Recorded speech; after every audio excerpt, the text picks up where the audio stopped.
అందరికీ నమస్కారం అండి. నా పేరు బండారు జలదుర్గ. రీసెంట్‌గా నేను 13, 11, 2024 టూ టౌన్ పోలీస్ స్టేషన్‌లో షేక్ సయ్యద్ బాషా అలియాస్ సైసా అనే వ్యక్తి మీద కంప్లెయింట్ ఇయ్యడం జరిగింది. సో, చీటింగ్ కేసు వాళ్ళ ఇంటిల్లపాది మీద కేసు నమోదు చేయడం జరిగిందండి. ఎందుకంటే తను కృష్ణాపురం అనే ఊరు ఆత్మకూరు దగ్గర కిష్టాపురం అనే ఒక ఊరిలో తను ఒక అమ్మాయిని పెళ్లి చేసుకున్నాడన్న విషయము నాకు వాట్సాప్‌లో ఒక శుభలేఖ రావడం జరిగింది.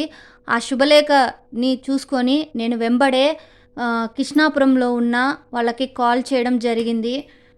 తను ఎప్పుడైతే 10వ తారీఖు ఇట్లా కృష్ణాపురంలో ఇది చేసినాడని వెంబడే నేను అలర్ట్ అయ్యి వెంబడే నేను నియరెస్ట్ పోలీస్ స్టేషన్‌కి వెళ్ళడం జరిగింది.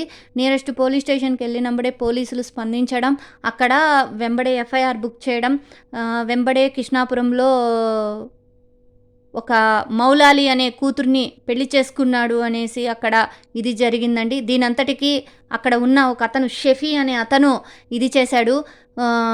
సైసా వాళ్ళ అక్క, బావ ఇద్దరు కృష్ణాపురంలో ఉండేవాళ్ళు.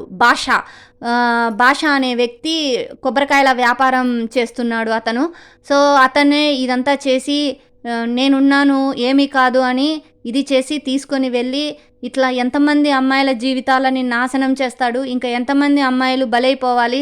లాస్ట్ 22/10/2024లో మార్కాపురంలో కూడా ఇట్లనే దొంగ అబద్ధాలాడి అక్కడ ఇది చేస్తే నేను ఇది చేసినాను.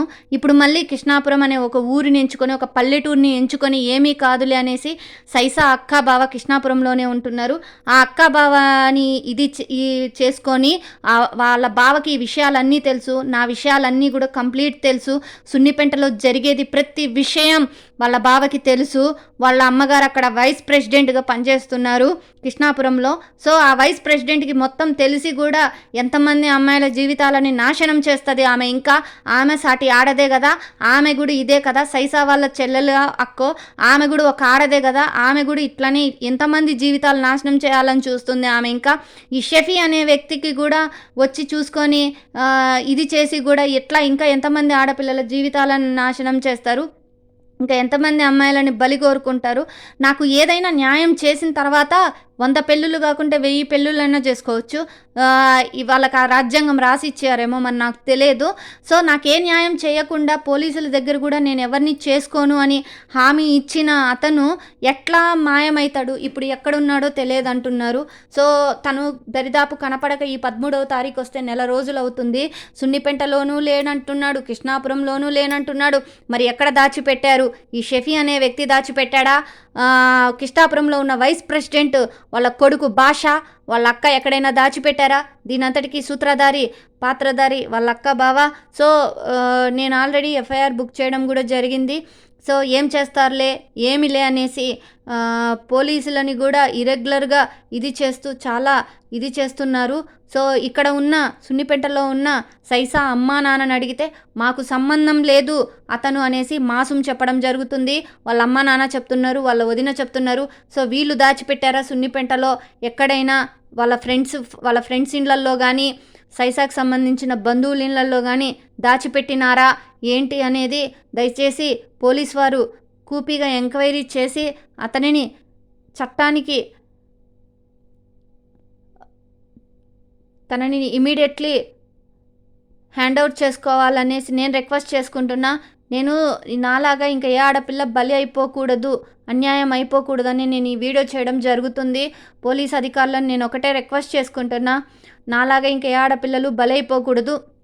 సో, దయచేసి సైసాని ఎక్కడ ఉన్నా పట్టుకొని చేసి ఇంకా ఏ ఆడపిల్లలు బలైపోకుండా కాపాడతారు అనేసి నేను కోరుకుంటున్నా. కృష్ణాపురంలో ఉన్న వాళ్ళ అక్క బావ ఎవరైతే ఉన్నారో వాళ్ళని విచారించి, వాళ్ళు ఎక్కడున్నారో ఆ షఫీ అనే వ్యక్తిని కూడా విచారించి ఎక్కడ ఉన్నాడో ఇమీడియట్లీ పట్టుకుంటారు అనేసి కూపీ లాగుతారనేసి నేను రిక్వెస్ట్ చేసుకుంటున్నా. దయచేసి హోమ్ మినిస్టర్ మేడంకి కూడా నేను ఒకటే రిక్వెస్ట్ చేసుకుంటున్నా, పవన్ కళ్యాణ్ సార్కి కూడా నేను ఒకటే రిక్వెస్ట్ చేసుకుంటున్నా, సార్ ఇతను ఇంకెంతమంది ఆడపిల్లల జీవితాలను నాశనం చేస్తాడు, నాకు న్యాయం చేసి 100 కాకుంటే 1000 పెళ్ళిళ్ళు చేసుకోమనండి సార్, నేనేం అనటం లేదు. సో తనకి రాజ్యాంగం ఆ విధంగా రాసి పెట్టారేమో రాజ్యాంగంలో, నాకైతే తెలియదు. కానీ నాకైతే మాత్రం ఏదో ఒక న్యాయం చేయాలి. ఈరోజు నేను ఎంతో వేదనకి గురవుతున్నా, బాధకి గురవుతున్నా. సో అతను ఎక్కడున్నాడో, కృష్ణాపురంలో ఉన్నాడా, లేకుంటే ఆత్మకూరులో ఉన్నాడా, లేకుంటే సున్నిపెంటలో ఉన్నాడా, ఇంకా ఎక్కడ ఉన్నారో దయచేసి అతనిని పోలీసు వాళ్ళు పట్టుకొని నాకు న్యాయం చేస్తారని నేను కోరుకుంటున్నాను.